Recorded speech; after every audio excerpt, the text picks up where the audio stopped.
नमस्कार जी दोस्तों, कैसे हैं आप लोग। एक बार फिर से रविकांत त्रिपाठी अपनी वीडियो लाइब्रेरी के साथ उपस्थित हैं यहाँ पे। और आज का हमारा टॉपिक है कक्षा 10 के लिए हिंदी विभाग का जो संस्कृत खंड है, इससे पहला पाठ कक्षा 10वीं के लिए, यानी जो लोग भी उत्तर प्रदेश माध्यमिक शिक्षा परिषद यानी यूपी बोर्ड से पढ़ रहे हैं हिंदी, उनके लिए संस्कृत अनिवार्य रूप से शामिल है। जो संस्कृत परिचायिका हमारी पुस्तक है, इससे पहला पाठ वाराणसी आज लेकर के मैं आपके सामने हूं और इस पूरे पाठ की हम लोग सुंदर व्याख्या देखेंगे। तो आइए शुरू करते हैं अपने टॉपिक को। शुरू करने के पहले छोटा सा रिक्वेस्ट है कि अगर हमारा वीडियो आपको अच्छा लगता है तो इसे लाइक कर लीजिएगा और हमारे चैनल को सब्सक्राइब जरूर कर लीजिएगा, ताकि ये जो अच्छी अच्छी जानकारियां हैं ये आपको ससमय मिलती रहें। आइए बिना कोई भूमिका, बिना कोई समय इन्वेस्ट किए हम लोग शुरू करते हैं, ताकि वीडियो फालतू का लंबा ना हो। पहला पाठ है वाराणसी। वाराणसी यानी वरुणा और असी नदियों के बीच बसा हुआ एक सुंदर सा शहर, जिसे हम अपने भारतवर्ष की सांस्कृतिक राजधानी भी कहते हैं। सांस्कृतिक राजधानी क्यों? क्योंकि हमारी संस्कृति का उद्भव, हमारी संस्कृति का विकास वाराणसी से ही संभव है। आइए देखते हैं हमारा पाठ क्या कहता है। पहला पाठ है संस्कृत वाराणसी। हम लोग पंक्तिशः इसकी व्याख्या देखेंगे। कहते हैं वाराणसी सुविख्याता प्राचीना नगरी। वाराणसी क्या है? सुविख्याता प्राचीना नगरी, बहुत ही ज्यादा विख्यात प्राचीना नगरी है। प्राचीन नगरी है यानी बनारस बहुत ही प्राचीन और बहुत ही ज्यादा विख्यात शहर है। इयम विमल सलिल तरंगायाः, यह कहाँ है? विमल सलिल तरंगायाः गंगायाः कूले स्थिता। विमल सलिल तरंगों वाली, विमल मतलब होता है निर्मल साफ, सलिल मतलब पानी, तरंग का मतलब होता है लहरें, यानी साफ पानी की लहरों वाली गंगा के किनारे स्थित है। यह शहर साफ पानी की तरंगों वाली गंगा के किनारे स्थित है। अस्याः घट्टानां वलयाकृतिः पंक्तिः धवलायां चंद्रिकायां बहुराजते। इसके घाटों की वलयाकृति पंक्ति ही, वलयाकृति मतलब ऐसे जो जिग जैग मोशन में काम करता है उसको वलय बोलते हैं। तो चूंकि गंगा नदी भी ऐसे ऐसे ऐसे से घूमती है, तो किनारे के जो घाट हैं वो भी ऐसे ऐसे ऐसे बने हुए हैं। तो कह रहे इसके घाटों की जो वलय आकृति है ना, वो सफेद चांदनी, धवलायाम सफेद, चंद्रिकायाम चांदनी में क्या होती है? बहुराजते, बहुत ही ज्यादा सुशोभित होती है। अगणिताः पर्यटकाः सुदूरेभ्यः देशेभ्यः नित्यम् अत्र आयान्ति। अगणिताः पर्यटकाः, अनगिनत पर्यटक, सुदूरेभ्यः देशेभ्यः, सुदूर देशों से, अत्र आयान्ति नित्यम, यहाँ पे प्रतिदिन आया करते हैं। नित्यम यानी प्रतिदिन, अत्र यहाँ, आयान्ति आया करते हैं। अस्याः घट्टानां च शोभां विलोक्य इमाम बहु प्रशंसन्ति। इसके घाटों की शोभा को विलोक्य देखकर इमाम बहु प्रशंसन्ति, यहाँ की बहुत प्रशंसा करते हैं। अनगिनत पर्यटक सुदूर देशों से प्रतिदिन यहाँ पर आया करते हैं और यहाँ के घाटों की शोभा को देख करके इसकी बहुत प्रशंसा किया करते हैं। दूसरा पैराग्राफ शुरू करेंगे हम लोग। वाराणस्याम, वाराणसी में, प्राचीन कालादेव, प्राचीन कालादेव, प्राचीन कालात एव, प्राचीन काल से ही, गेहे गेहे विद्यायाम दिव्यम ज्योति दोदित। प्राचीन काल से क्या है? गेहे गेहे, घर घर में, विद्यायाह, विद्या की, दिव्य यानी अलौकिक, ज्योति प्रकाश, द्योतते प्रकाशित होती है, जलती रहती है। यानी वाराणसी में प्राचीन काल से ही विद्या की अलौकिक ज्योति घर घर में प्रज्वलित है। अधुना अपि अत्र, आज के समय में भी, अत्र यहाँ पर, संस्कृत वाग्धारा सततम प्रवहति, संस्कृत वाणी की धारा सदैव बहती रहती है। संस्कृत वाग्धारा, संस्कृत वाणी की धारा सततम लगातार प्रवहति बहती है। जनानाम ज्ञानम च वर्धयति, और लोगों के ज्ञान को बढ़ाती है। जनानाम लोगों के, ज्ञानम च और ज्ञान को, वर्धयति बढ़ाती है। अत्र अनेके आचार्याः मूर्धन्या विद्वांसः वैदिक वाङ्मयस्य अध्ययने अध्यापने च इदानीं निरताः। क्या स्थिति है? अत्र यहाँ पर अनेके आचार्याः, बहुत सारे आचार्य, मूर्धन्य विद्वांसः और मूर्धन्य विद्वान यानी अतिशय जो सबसे सर्वश्रेष्ठ विद्वान हैं वे, वैदिक वाङ्मयस्य अध्ययने अध्यापने, वैदिक वाङ्मय के, वाङ्मय यानी जो वेदों में लिखा हुआ तत्व है, तो वैदिक वाङ्मय यानी वेदों में लिखे गए तत्वों के अध्ययन और अध्यापन में इदानीम यहाँ पर निरताः लगे हुए हैं। यानी आज के समय में भी बहुत सारे आचार्य और बहुत सारे बड़े बड़े विद्वान वैदिक वांग्मय यानी वेदों में लिखी हुई चीज़ों के अध्ययन और अध्यापन में यहाँ पर निरत हैं, लगे हुए हैं। कहते हैं न केवलम भारतीयाः, केवल भारतीय ही नहीं, अपितु वैदेशिकाः, बल्कि विदेशी भी, केवल भारतीय ही नहीं अपितु विदेशी भी, गीर्वाणवाण्याः, गीर्वाणवाणी संस्कृत, गीर्वाणवाणी नाम है संस्कृत भाषा का, तो कह रहे हैं गीर्वाणवाण्याः यानी संस्कृत भाषा के अध्ययनाय अत्र आगच्छन्ति, अध्ययन के लिए यहाँ आया करते हैं। केवल भारतीय ही नहीं बल्कि विदेशी भी संस्कृत भाषा के अध्ययन के लिए यहाँ पर आया करते हैं। निःशुल्कम च विद्याम गृह्णन्ति, और निःशुल्क विद्या ग्रहण करते हैं। अत्र हिंदू विश्वविद्यालय, यहाँ पर हिंदू विश्वविद्यालय, संस्कृत विश्वविद्यालय, संस्कृत विश्वविद्यालय और काशी विद्यापीठम, काशी विद्यापीठ इत्येते, इस प्रकार के त्रयः यानी 3 विश्वविद्यालय सन्ति, विश्वविद्यालय हैं। यहाँ पर 3 विश्वविद्यालय हैं। कौन कौन से? बनारस हिंदू विश्वविद्यालय जिसको हम VHU बोलते हैं, दूसरा कौन सा है? संपूर्णानंद संस्कृत विश्वविद्यालय जो संस्कृत विश्वविद्यालय है, और तीसरा महात्मा गांधी काशी विद्यापीठ। यानी ऐसे 3 विश्वविद्यालय संति मतलब हैं।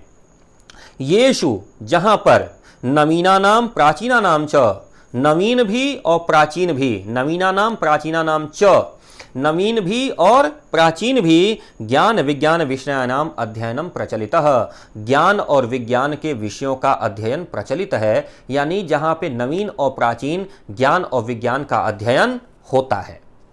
आगे कहते हैं एषा नगरी, यह नगरी भारतीय संस्कृतेः, भारतीय संस्कृति संस्कृत भाषायाश्च, और संस्कृत भाषा की केंद्र स्थली अस्ति, केंद्र स्थली है। यह नगरी भारतीय संस्कृति और संस्कृत भाषा दोनों की केंद्र स्थली है। इत एव, यहाँ पर संस्कृत वाङ्मयस्य, संस्कृत वाङ्मय का, संस्कृतेश्च और संस्कृति का आलोकः सर्वत्र प्रसरितः, आलोक सर्वत्र प्रसरित होता है, सर्वत्र खिलता है, विकसित होता है, फैलता है। कहते हैं ना, फिर से एक बार इसको देखेंगे। इत एव, यहां पर संस्कृत वाङ्मयस्य, संस्कृत वाङ्मय का, वाङ्मय मैंने बताया जो किताबों में लिखे हुए मतलब है उसको वाङ्मय बोलते हैं, संस्कृत वाङ्मय का और भारतीय संस्कृति और भारतीय संस्कृति का जो आलोक है ना, सर्वत्र प्रसृत, सर्वत्र फैलता है।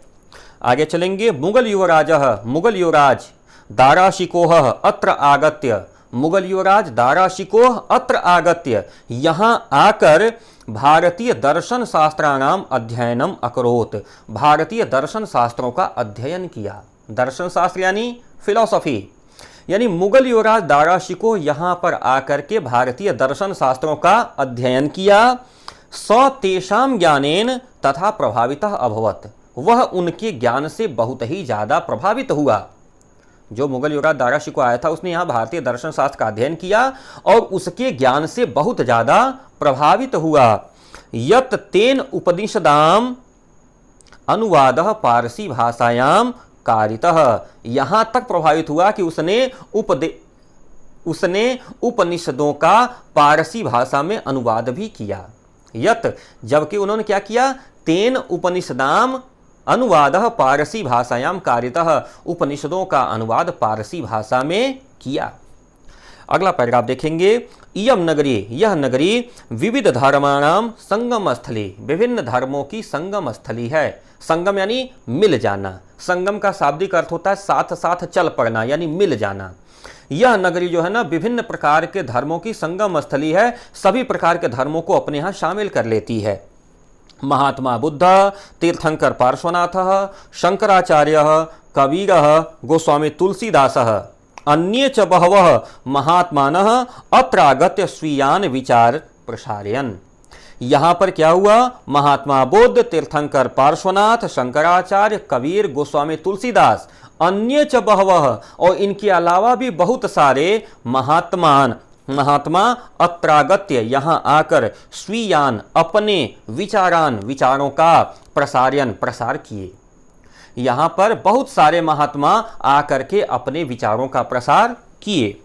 न केवलम दर्शने माने केवल दर्शन में ही नहीं, साहित्य में भी, धर्म में भी, अपितु यहाँ तक कि कला क्षेत्रे अपि इयं नगरी विविधानां कलानां शिल्पानां च कृते लोके विश्रुताः। यह नगरी केवल दर्शन शास्त्र में ही नहीं बल्कि धर्म में, कला में भी यह नगरी विविधानाम कलाम, बहुत सारी कलाओं में, शिल्पानाम च और शिल्प कलाओं में, लोके विस्तृता, लोक में सुनी जाती है। विस्तृता मतलब सुनी जाती है, विख्यात है। यह नगरी केवल दर्शन शास्त्र में नहीं बल्कि कला में और शिल्प कला में भी, लोक में यानी समाज में इसके बारे में सुना जाता है, बताया जाता है। अत्रत्याह यहाँ की कौशेय साटिकाः, कौशेय साटिकाः मतलब रेशमी साड़ियाँ, कौशेय साटिकाः मतलब रेशमी साड़ियाँ देशे देशे सर्वत्र स्पृहन्ते, देश देश में यानी अपने देश में नहीं विदेशों में भी, सर्वत्र हर जगह स्पृहन्ते पहनी जाती हैं। यहाँ की जो कौशेय साटिका यानी रेशमी साड़ियाँ हैं वो विभिन्न प्रकार के देशों में स्पृहन्ते पहनी जाती हैं। अत्रत्याः यहाँ पर प्रस्तर मूर्तयः प्रथिताः, पत्थर की मूर्तियां भी प्रथिता यानी पाथी जाती हैं यानी बनाई जाती हैं। यहाँ पे पत्थर की मूर्तियां भी बनती हैं।